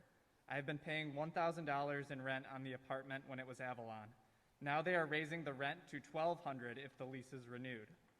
I felt obligated to sign because the time frame for a lease was only till the end of September. I have to deal with mice. I have had to buy glue traps because an exterminator was not sent, even after I put a ticket in. I had to deal with a broken refrigerator for 2 weeks, in which I also put in a ticket, and it was closed before being executed. The second fridge was also broken, and I had to wait another week to get one. I made tickets for how cold the apartment is, even after the heat is on. I put in another ticket to take a look at the windows, and I've had to place plastic covers over the windows to trap in as much heat as possible. There is only one working laundry room, and it has not been cleaned in a while. The tiles from the parking garage ceilings are falling off due to pipes leaking. The trash is horrible. There is only one person cleaning the common areas every 2 weeks. The locks to the doors are broken. Anyone comes in and sleeps in the halls. Maple management has only complied with 2 tickets several weeks after I made them. It is frustrating because they are increasing rents, and the apartments are not worth it. The elevator is broken, and no one has worked on it since I moved here in 2019. I had a mold issue last year in which the city of Hartford intervened for Avalon to remediate the fixture. All the inspectors say is that they are tired of us going to them with issues. If they followed up with me once, it was enough. That's it. Thank you. What do we want? Dignified housing. When do we want it? Now. What do we want? Dignified housing. When do we want it? Now. Sharon Terrell.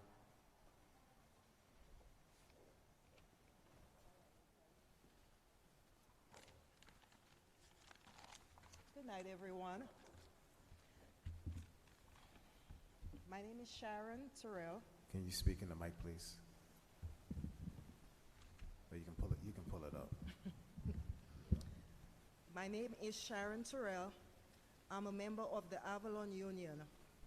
I live at 27 Marshall Street, apartment B3. What we are doing today is demanding the city have regular meetings with our union because you serve the constituents, not developers or landlords. We should all be here to hold them accountable. In my building, my living conditions are different than my fellow comrades. From the Avalon Union, we live in humane, unhealthy, hazardous, and unsafe conditions.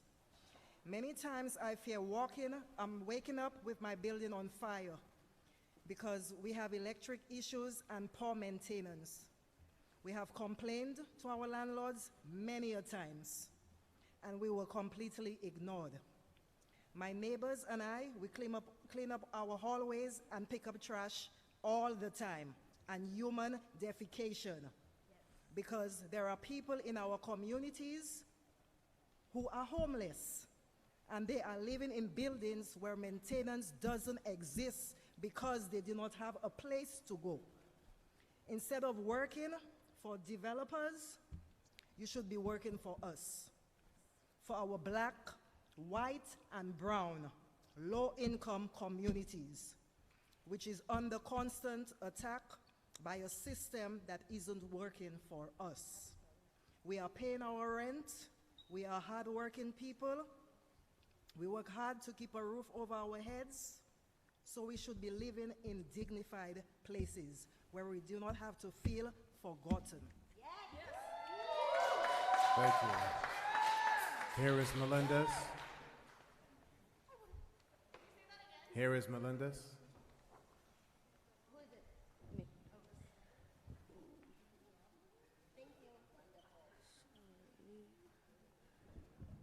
My name is Eris. I'm a member of Avalon Tenants Union, and I was a former tenant of Avalon Village, newly known as Maple Group Management, at the 887 Asylum Avenue residency.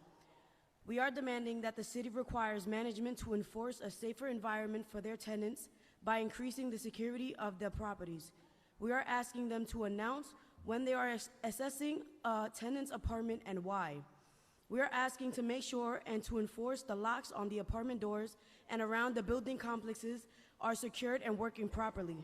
During my time living there, which was only 1 year, I had multiple safety issues with my studio apartment. I will speak about a specific event my partner and I had to endure. The sink in my bathroom would overflow because of the rain. The water will rise from the drain, and one day at 5 in the morning, I called the 24-hour maintenance guy because it will not stop after an hour of the water rising extremely fast. With no concern, he said that he was going to come at 8 in the morning, and he never appeared. The water finally stopped at around 10 in the morning, so I cleaned up the bathroom, closed my bathroom door, and left the apartment for about 2 to 3 hours because I had to run some errands. When I come back, my bathroom door was open. My sink had what appears to be small shaved hairs like stubble. My shower curtain had fresh caulk stained on it, and my brand new razor in my tub was now dirty and used. Someone had entered my apartment, and it was someone who had access to do it. Another time, I had an issue with whomever entered my apartment, and it was one of the scariest encounters I have ever had. After multiple nights of me and my partner hearing the doorknob of my front door being turned and having the eerie feeling of hearing someone in my apartment while we were asleep, I woke up and discovered that my door was unlocked as I slept. This was no longer a nightmare as I slept. This nightmare was my reality. I never felt safe in my entire residency, and this affected me mentally. Whoever had access to my apartment shouldn't have, and whenever someone did have access through Avalon, they should have let me know. Please require that management is clear as to who is in the apartment and when. We need a safer environment for every tenant inside the properties, and we need to be more secured and should be safe in our homes, because throughout my entire year living there, I can't say it was a home. That was just an apartment that I was living in because I never felt safe. we have a staircase, what we call the drug staircase, where people come in to sell drugs, do drugs, and to just sleep there. And multiple times, our elevator doesn't work, so we have to use one of our staircases that are near the dumpster that is never cleaned, or we have to use that drug staircase. And I could just imagine the mothers having to go up these staircases, you know, scared that, you know, something can happen because we have random people living there. And you speak to management and they act like nothing is going on and they never speak. So please ensure that management enforces the safety of these tenants, because it's unfair that we have to work to pay our rent and our bills and we can't even sleep safely in our home. Thank you. Thank you. Antoine? What do we want? When do we want out? What do we want? When do we want out? I have an Antoine on the list, but with no last name. Is Antoine here? Okay, moving on. Rose? She was on the Zoom, but she dropped off recently, so we'll see if we can get her back. She's not there right now, so you can keep. Okay. Samuel Jackson. Sorry, Johnson. Samuel Johnson. Vicente Rivera. Vicente Rivera. All right. The person that was going to speak on behalf of Teresa Quintana. Hi. Let me start with, you might say, well, if it's so horrible, why you still live there? Because I have a year contract that I cannot cancel because I cannot pay the 6 other months. But anyway, I'm speaking on behalf of Mayra Melendez, which is my neighbor. She lives across the hallway. So my name is Mayra Melendez. I'm a resident of 105 Sherbrooke Avenue from the Avalon Village Complex. She has been living there for 14 years. They were due to administrative changes and lack of interest. We have been affected in many ways as tenants from this facility. I personally, can you help me? Been following up, informing to the main office about these irregularities. Yes, I am trying to. Go ahead. Okay. Where? Okay. ¿Cuáles son las irregularidades? Okay. You can tell in Spanish. So here's what's messed up in the apartment. They don't have an elevator. Their laundry room's messed up. We have it, but it doesn't work. Yeah, so I mean, they got laundry machines, but you know, they don't work. Security on the doors for the entrance and exits. They are missing lights on various floors. Water is leaking from the roof, and it accumulates on the floors and the rugs. The rugs are starting to mold and they smell. The areas inside of the so common areas are dirty and not maintained. Llevamos más. Over a year, they kind of like.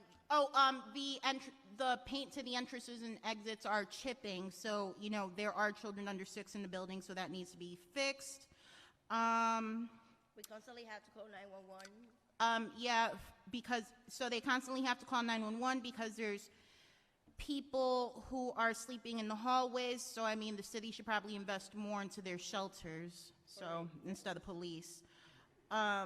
So garbage all over the building and on the outside. Potholes, giant potholes, like lakes. Yep, potholes. Get talking. That's potholes. Yeah. Oh, that's the potholes? Okay. Yeah. Las líneas que dividen. Their parking lot's messed up. Can we get one more minute because of the translation? Thank you. One more minute.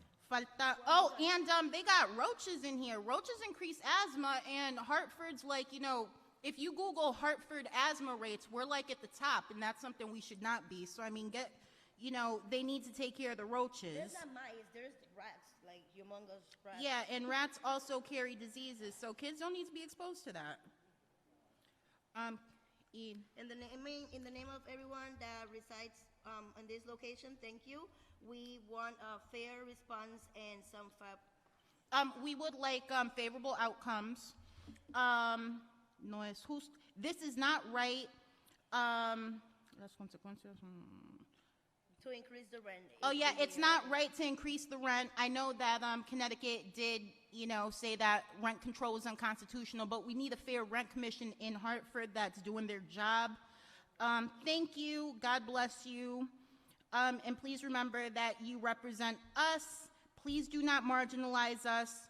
Unidos somos más. Together we are more. Thank you. Thank you. Armin.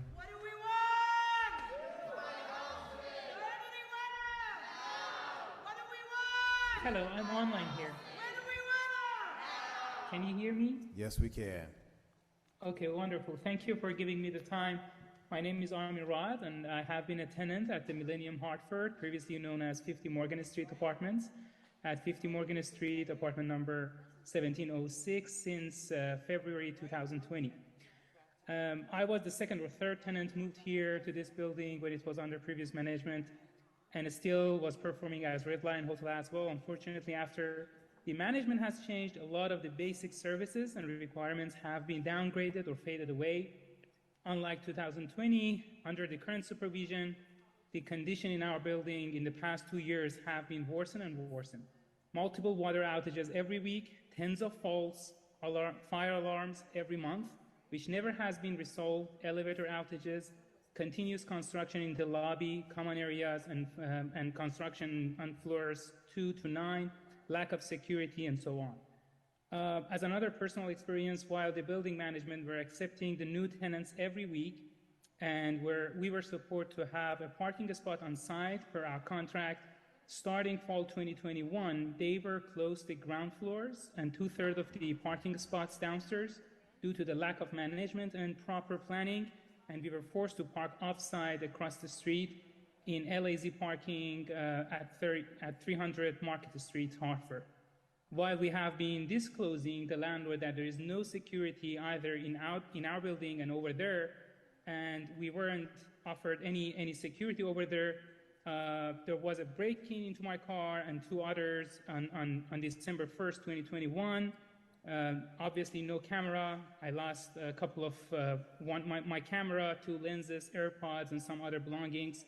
And as you can imagine, neither LAZ company nor Millennium Apartments took no responsibility and only stated that the parking there has been with our own responsibility. Obviously, I could find the thief and reported that to Manchester Police Department, Hartford Police Department, and funny enough, the following week, the same car that I found my AirPod in using my Find My application took another break-in to 8 other cars in our apartment the following week in December 2021. So I wanted to ask you to address the issues that we have here, and I really appreciate the time that you gave me. Thank you very much. Thank you. Rose, I did see Rose on the screen, but dropped back off. All right. Sarah White.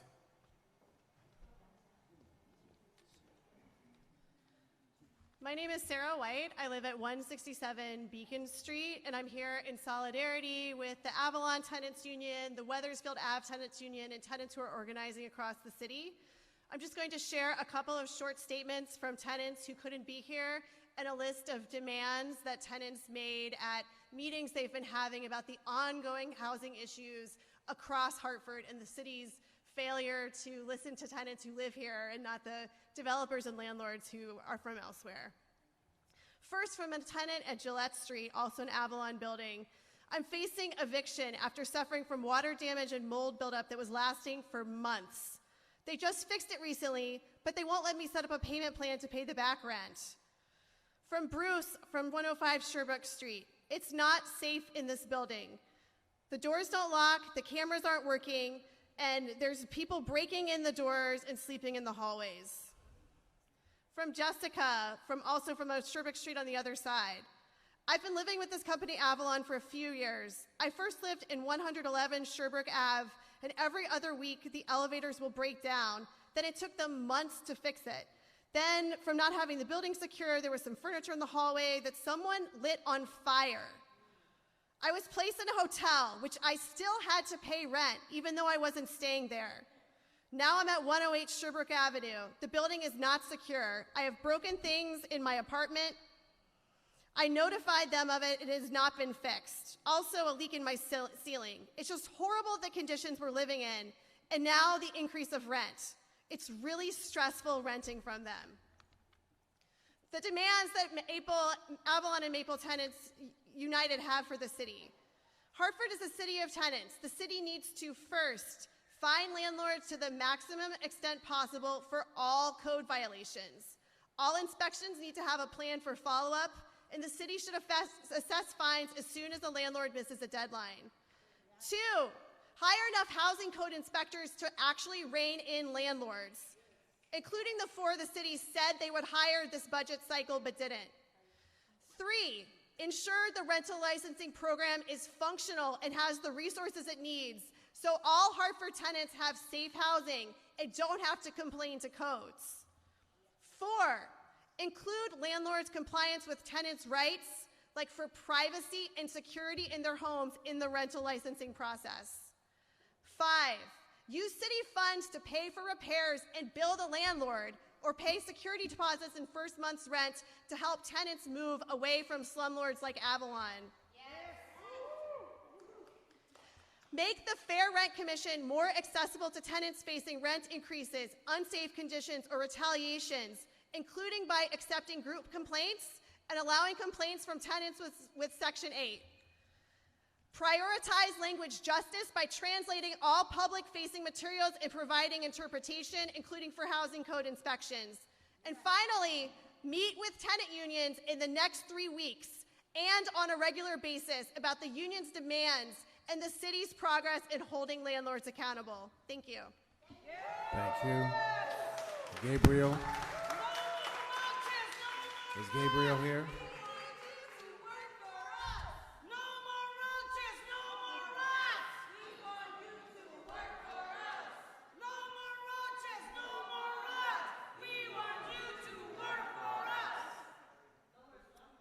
Hi, I'm Gabriel, and I'm giving my time to Marist, who's not on the list.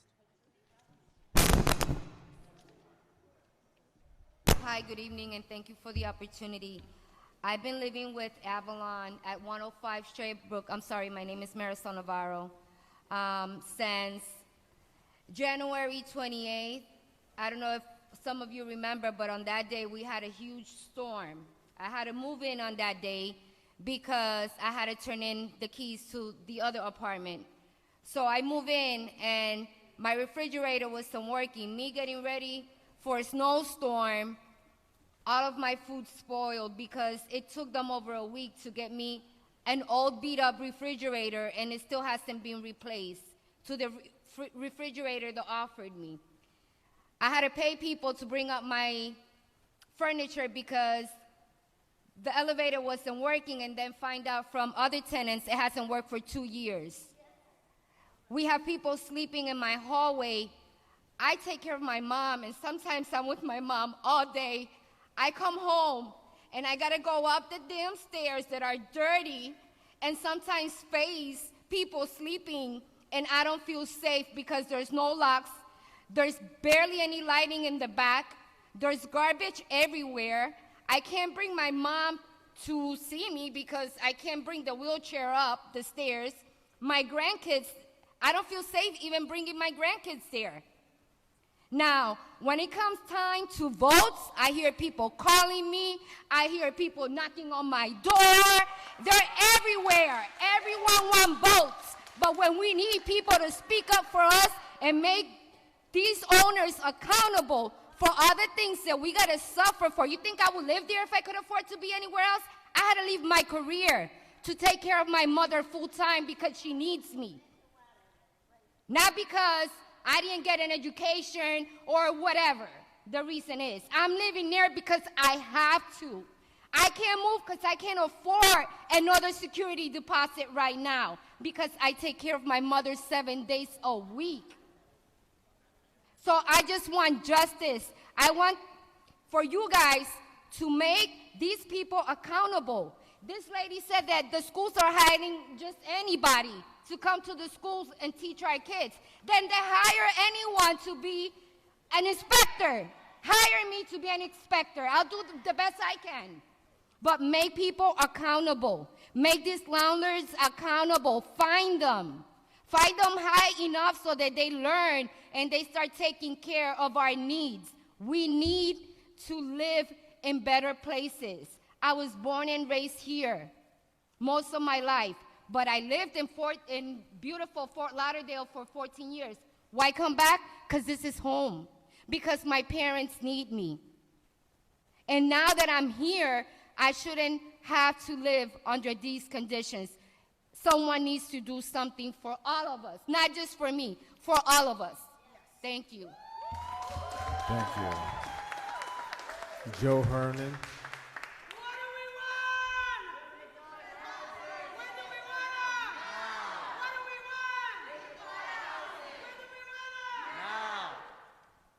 I'm going to cede my time.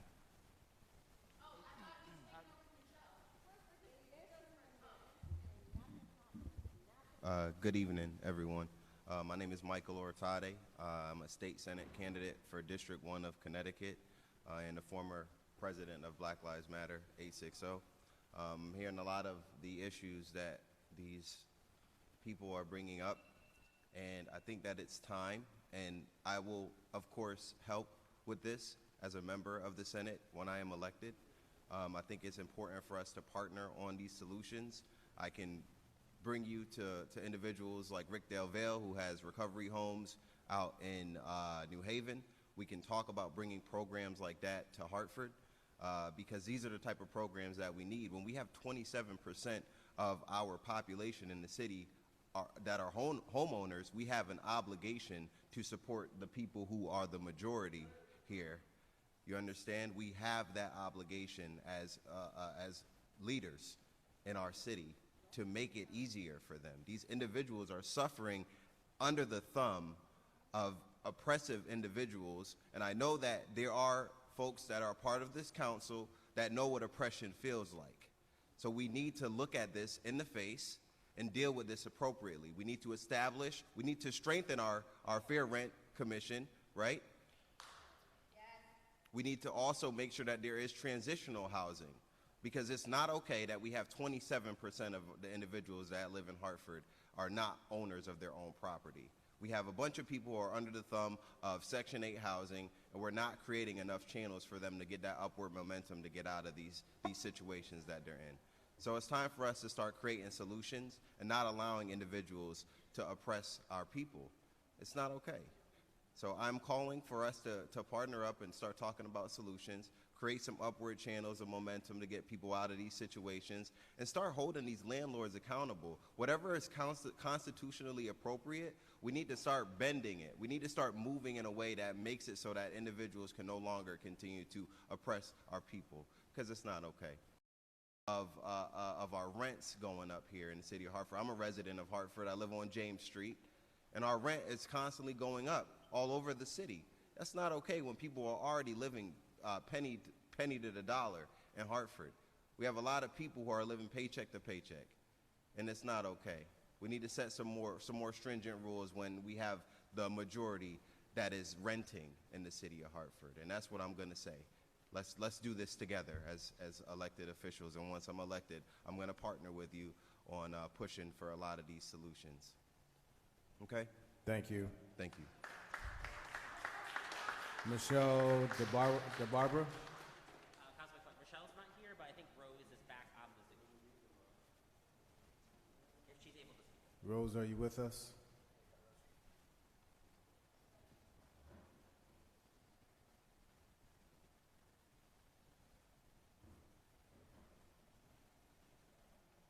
Rose, it's your turn.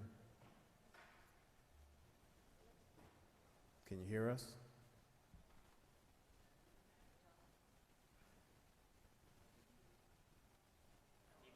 Okay, I'll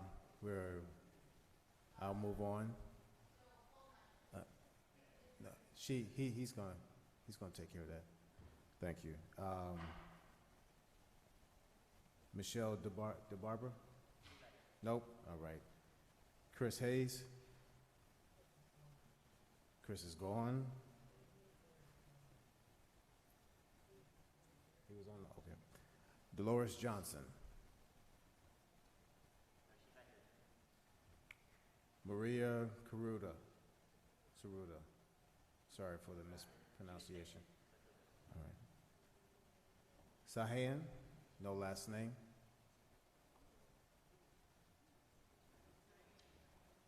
Sayan.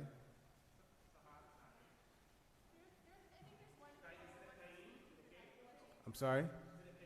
No, it's not a Kahim. S-A-H-A-N-D. All right. We're gonna concede one of our side, the persons that didn't came. Michelle, to the lady. Thank you. Good evening. My name is Fanny Ragland, and I live at 35 Franklin Avenue, and I'm here tonight. I don't belong to an association.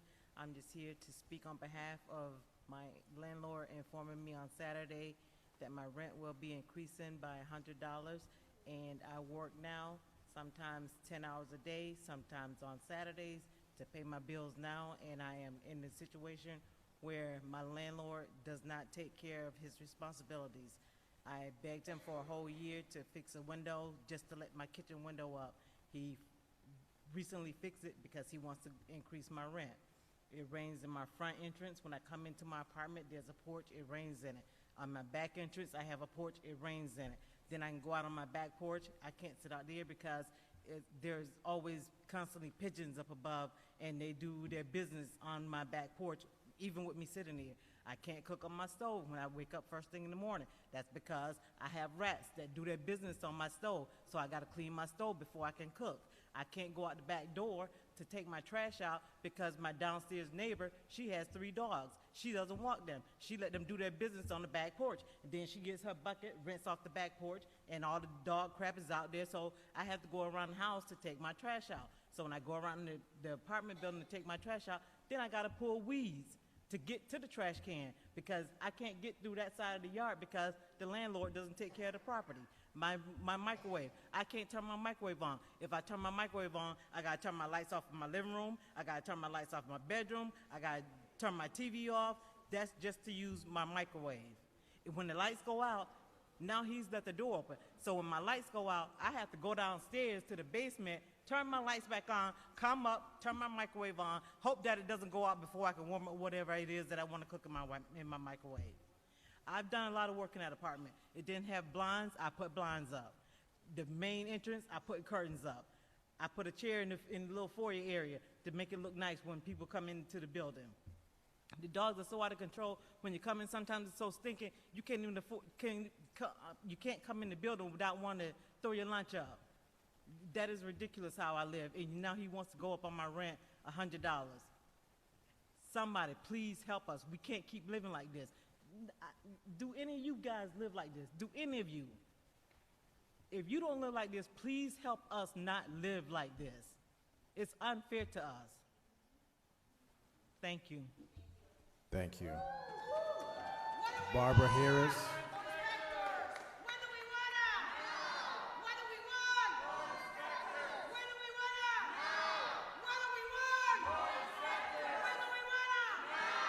Barbara Harris. Is Barbara Harris here? All right. Michael. Okay. Michael, no last name. Olga Amador. Victoria, no last name. Jason, no last name. Yuri Davis. Yuri Davis. All right. Thank you all for coming out. This does conclude the public comment portion of our city council meeting. The council will stand at ease for a few minutes so that we can continue on with our city council meeting. Thank you. No more